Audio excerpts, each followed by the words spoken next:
ბაგრატის ტაძრის მსოფლიო მემკვიდრეობის ძეგლთან უსხიდან ამოღების საკითხი გადაწყვეტილია, თუმცა ამ თემასთან დაკავშირებით ყოფილ და ახალ ხელისუფლებას შორის კვლავ განსხვავებული მოსაზრებებია.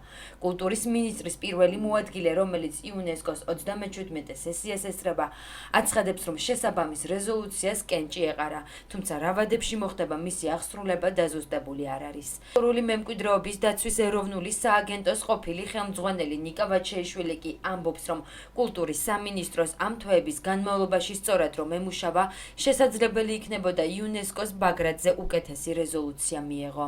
მე საერთოდ ვერ დავეთანხმებით, თუნდაც გელაძე ასეთ ფრაზებს, როგორც სამინისტროს საიტზე წარმოდგენ, გიგონება თითქოს ვალი აქვს რამე გელათს ვისმე. უნდა ემუშაოს სამინისტრომ იმაზე, რომ კი არ უნდა შეაშინოს ხალხი და კი არ უნდა გამოკიდოთ საიტზე ესეთი თან ცოტა სიხარულნარევი, რომ ამ ორიცხეს, არაფერიც. ისე უნდა ჩავრიცხოთ, ისე უნდა დავარქვა თავის სახელი და მეტი და მეტი ძეგლი უნდა შევიყვანოთ იუნესკოს სიაში. ვაჩეიშვილის საპასუხოდ მიზანდარი აცხადებს, რომ იუნესკოს გადაწყვეტილება ახალი ამბავი არ არის და ბაგრატისა და გელათის ტაძრების მსოფლიო მემკვიდრეობის ძეგლთან უსხიდან ამოღების საკითხი ნიკა ვაჩეიშვილის ხელისუფლებაში ყოფნის პერიოდშივე იყო გადაწყვეტილი. მიზანდარი იმასაც ამბობს, რომ ბაგრატის ტაძარი ნუსხაში კიდევ ერთი წლის განმავლობაში დარჩება, ვიდრე მასთან ერთად ნომინაციაში მყოფი გელათის საკითხი არ გადაწყდება. იუნესკო ქართული მხარისაგან გელათის მსოფლიო მნიშვნელობის ძლიერ დასაბუთებასა და ხელახალ წარდგენას ითხოვს.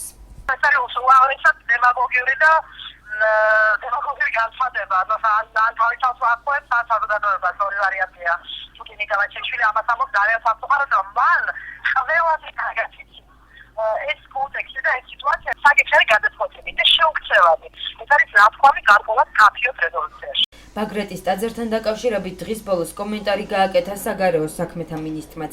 მაია ფანჯიკიძის განცხადებით, ახალი ხელისუფლება ყველაფერს გააკეთებს იმისათვის, რომ იუნესკომ ბაგრატის მსგავსად გელათის ტაძარიც არ ამოიღოს მსოფლიო მნიშვნელობის ძეგლთა დაცვის ნუსხიდან. მისივე თქმით, ბაგრატის ტაძრის ირგვლივ შექმნილ ვითარებაში ახალი ხელისუფლება დამნაშავე არ არის. ბაგრატის საკითხი არის გადაწყვეტილი, რომ იგი ამოღებული იქნება და ეხლა ერთობლივი ძალისხმევა იუნესკოსი და ჩვენი უნდა იყოს მიმართული იქით, რომ გელათიც არ ამოიღონ. ანუ ეს საზღვრები უნდა დადგინდეს, სათნთავდება გელათი და სათნთავდება ბაგრატი და უნდა მოხდეს გელათის ცალკე დასაბუთება იმისათვის, რომ გელათმა შეინარჩუნოს ეს სტატუსი. კულტურის სამინისტრომ გუშინ გამოაქვეყნა განცხადება, რომლის თანახმადაც იუნესკოს 37 პლენარული სესიის გადაწყვეტილებით გელათის მონასტერი და მცხეთის ისტორიული ძეგლები მსოფლიო მემკვიდრეობის საფრთხეში მყოფ ძეგლთა ნუსხაში დარჩება. განახლებული ბაგრატის ტაძრის ნუსხიდან ამოღების პროცესი კი უკვე დაიწყო. თუმცა იუნესკო საქართველოს ხელისუფლებას აძლევს შანსს და სთხოვს, რომ მოხდეს გელათის საზღვრების შეცვლა და სამომავლოდ მსოფლიო კულტურული მემკვიდრეობის ნუსხაშიც მხოლოდ გელათი იქნას წარდგენილი.